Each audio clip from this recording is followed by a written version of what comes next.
कार्यक्रमका सञ्चालकज्यू, पूर्वी रुकुमको पुथा हिमालदेखि नवलपरासीसम्मको भूभाग जसले सिङ्गो नेपालको झझल्को दिन सक्छ। हिमाल पहाड र तराईको सामाजिक तथा सांस्कृतिक विशेषताले भरिएको मिनी नेपालको रूपमा हेर्न सकिने भगवान गौतम बुद्ध जन्मिएको पवित्र भूमि लुम्बिनी प्रदेशको ऐतिहासिक कार्यक्रम साक्षर लुम्बिनी प्रदेश घोषणा समारोहका सभाध्यक्ष, लुम्बिनी प्रदेशका सामाजिक विकास मन्त्री माननीय जन्मजय तिमल सेनाज्यू, कार्यक्रमका प्रमुख अतिथि लुम्बिनी प्रदेशका मुख्यमन्त्री माननीय चेतनारायण आचार्यज्यू, विशिष्ट अतिथिज्यूहरू, मञ्चासीन अतिथिज्यूहरू, उपस्थित सम्पूर्ण पत्रकारज्यूहरू, शिक्षा प्रेमी अग्रजहरू, शिक्षक तथा अभिभावकज्यूहरू लगायत उपस्थित सम्पूर्ण महानुभावहरूमा म श्री दमकडा नमुना माध्यमिक विद्यालय पाल्पाको कक्षा 9 मा अध्ययनरत छात्रा ओजस्वी आचार्यको तर्फबाट न्यानो अभिवादन व्यक्त गर्न चाहन्छु। प्रसिद्ध राजनीतिज्ञ नेल्सन मण्डेला भन्नुहुन्छ, education is the most powerful weapon that you can use to change the world. नागरिक स्तरको परिवर्तनको, विकासको र समृद्धिको मात्र नभएर सिङ्गो देशको सबैभन्दा महत्त्वपूर्ण पक्ष शिक्षा हो। औपचारिक होस् वा अनौपचारिक, नियमित होस् वा अनियमित, शिक्षाले हाम्रो समाजलाई विकासको गतितर्फ लैजान उत्प्रेरित गरिरहेको हुन्छ। हामी सबैको सबैभन्दा ठूलो अपेक्षा समृद्धिको महत्त्वपूर्ण आयाम नै शिक्षा हो, जसले राज्यका विभिन्न निकायहरूलाई अगाडि बढाउन मद्दत गर्छ भन्ने मेरो बुझाइ छ। औपचारिक शिक्षाको ढाँचा, विधि, विकास र चरित्रको विषयमा पछिल्लो समयमा चर्चा गर्दै गरौँला। आज यो महत्त्वपूर्ण कार्यक्रमको आयोजना गरी साक्षर लुम्बिनी प्रदेश घोषणा समारोहको साक्षी बन्ने अवसर प्रदान गर्नुभएकोमा म हार्दिक धन्यवाद व्यक्त गर्न चाहन्छु। यो उत्साहका साथ शिक्षाको विधि र विकासमा लुम्बिनी प्रदेश सरकार र सामाजिक विकास मन्त्रालयले देखाएको चासोप्रति म लुम्बिनी प्रदेशका सम्पूर्ण विद्यार्थीहरूको तर्फबाट हार्दिक हार्दिक धन्यवाद ज्ञापन गर्न चाहन्छु। आदरणीय महानुभावहरू, साक्षरता ज्ञानको ढोका हो र ज्ञान समृद्धिको आधार हो। आज हामी सबैले खोजेको यो लक्ष्य पूरा भएको छ। आज लुम्बिनी प्रदेशका 12वटै जिल्ला पूर्ण साक्षर जिल्ला घोषणा भइसकेका छन्। नेपालको संविधान 2072ले शिक्षालाई नागरिकको मौलिक हकको रूपमा सुनिश्चित गरेको छ। संविधानको धारा 31 अनुसार आधारभूत तहसम्म अनिवार्य र माध्यमिक तहसम्म निशुल्क शिक्षा प्राप्त गर्ने हकको व्यवस्था भएको छ, जसका निम्ति लुम्बिनी प्रदेश सरकार र सामाजिक विकास मन्त्रालयले खेलेको भूमिकामा मुक्त कण्ठले प्रशंसा गर्दछु।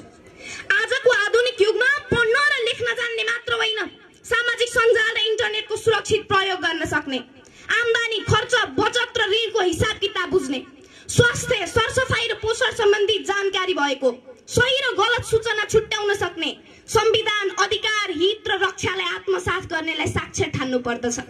नेपाल सरकारले अंगीकार गरेको वर्तमान मापदण्ड अनुसार 15 देखि 60 वर्षसम्म 95% व्यक्ति साक्षर भएमा त्यस क्षेत्रलाई साक्षर क्षेत्र घोषणा गर्न सकिन्छ। आज लुम्बिनी प्रदेशले यो मापदण्डलाई पूरा गर्दै आफ्नो लक्ष्यमा पुगेको छ। यो लक्ष्यमा पुग्न दिलो ज्यान दिनुहुने लुम्बिनी प्रदेशका मुख्यमन्त्रीज्यू, सामाजिक विकास मन्त्रीज्यू, सचिवज्यूहरू, यहाँहरूको यो सिङ्गो टिम, 6 वटा शिक्षा विकास तथा समन्वय इकाइ, 109 वटा स्थानीय तहहरू, 4439 वटा सामुदायिक विद्यालय र त्यस विद्यालयमा कार्यरत सम्पूर्ण शिक्षक सर म्याडमहरू, तपाईँ सञ्चारकर्मीज्यूहरू र उपस्थित सम्पूर्ण महानुभावहरू धन्यवाद तथा बधाईको पात्र हुनुहुन्छ। तर अब यतिमा मात्र सन्तुष्ट भएर पुग्दैन। आज राज्यको नीति भन्दा बाहिर रहेका ती तमाम नागरिकलाई समेत यस क्षेत्रमा ल्याउन थप बल पुर्याउन जरुरी छ। आजको साक्षर घोषणा हाम्रो उपलब्धि मात्र होइन, यो त हाम्रो उत्तरदायित्व समेत हो। प्रसिद्ध वैज्ञानिक थोरोले भनेका छन्, शिक्षा खुक्रोबाट सुरु हुन्छ र चिहानमा गएर अन्त्य हुन्छ। यो त नियमित प्रक्रिया हो। आज हामीले प्राप्त गरेको साक्षर जनशक्ति पूरा निरक्षरतातर्फ नफर्कियोस् भन्न दिगो कार्यक्रमका साथ अगाडि बढ्न जरुरी छ, जसमा संघीय सरकारको समेत ध्यान पुगोस्। म यो फोरमबाट अपिल गर्न चाहन्छु। मेरो विश्वास छ आजको यो घोषणा सँगसँगै समाजमा रहेका बाल विवाहका समस्याहरू न्यूनीकरण हुनेछ, शिक्षामा नयाँ आयाम थपिनेछ। हाम्रो परिवारलाई साक्षर बनाउन हामी बालबालिकाहरूले दूतको रूपमा काम गर्नेछौँ। यो विश्वास राखिरहँदा मलाई लाग्छ अब लुम्बिनी प्रदेशको चुनौती रोजगारीको अवसर सृजना गर्ने, गुणस्तरतालाई, साक्षरतालाई कायम राख्ने, विश्वस्तरीय प्रतिस्पर्धी जनशक्ति उत्पादन गर्नेतर्फ गएको महसुस गरेकी छु, जसको पूर्णताले समाज सशक्त बनोस्, विकास दिगो बनोस्, लोकतन्त्र बलियो बनोस्, सगरमाथाको उचाइ जस्तै उच्च शैक्षिक जनशक्ति नेपालले प्राप्त गरोस्। यो नै हामी सबै नेपालीहरूको आशा, अपेक्षा र शुभेच्छा हो। आदरणीय महानुभावहरू, म एपीएफ सशक्त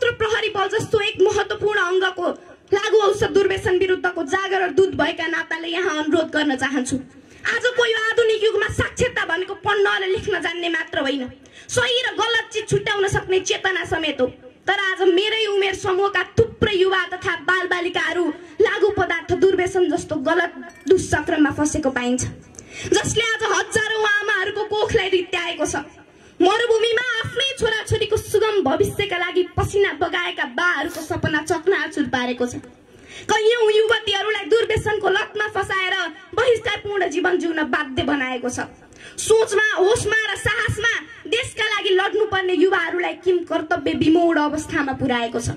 प्राकृतिक रूपमा सृजना हुने वा भनौं मानिस आफैले नै सृजना गर्ने रक्सी, चुरोट, गाँजा, भाङ, धतुरो, चरस जस्ता लागु पदार्थहरू प्राकृतिक लागु पदार्थ हो भने चिकित्साको क्षेत्रमा प्रयोग गरिने, तर चिकित्सकको सल्लाह र परामर्श बिना नै नशा लिनका लागि प्रयोग गरिने नाइट्रोसिन, नाइट्रोभ्याट, फेन्सिडिल, कोडिङ जस्ता लागु पदार्थ सेवनको संख्या आज बढ्दो क्रममा छ। यो कार्यक्रमले यो समस्यालाई समेत न्यूनीकरण गर्न जरुरी छ भन्ने अपेक्षा राखेकी छु। आजको यो सिङ्गो सभाबाट मलाई लागेको छ, आफ्नो च्यातिएको धोतीलाई महिनौसम्म गाँठो पारेर राख्ने आमाले भाङ परेको दौरा र सुरुवालले वर्षौंलाई भइहाल्छ नि, किन फेर्नु पर्यो भनेर दिन गुजारेका बाहरूले टाई, कोट, सुट र बुट लगाएर विद्यालय पठाएका ती नौजवानहरूले लागु पदार्थ दुर्व्यसनमा फस्नु हुँदैन भनेर बुझ्ने मात्र होइन।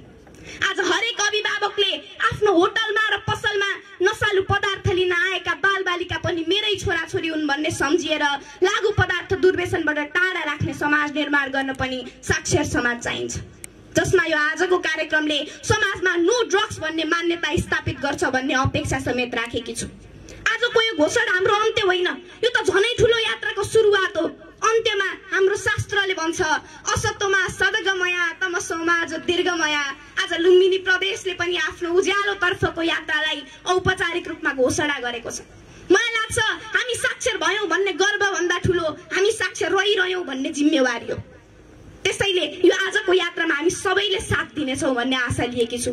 यसलाई टिकाइराख्न, आएका समस्याहरूको समाधान गर्दै आशा र अपेक्षाको परिपूर्ति गर्ने, शैक्षिक क्षेत्रमा आफूलाई अब्बल बनाउन पुनः एकपटक हामी सबैजना मिलेर लामो दूरीको यात्रा तय गर्ने र गन्तव्यमा पुग्ने आशा र अपेक्षा सहित मेरो भनाइ यही अन्त्य गर्न चाहन्छु। धन्यवाद, नमस्कार। जय लुम्बिनी प्रदेश, जय साक्षरता, जय शिक्षा। धन्यवाद, नमस्कार।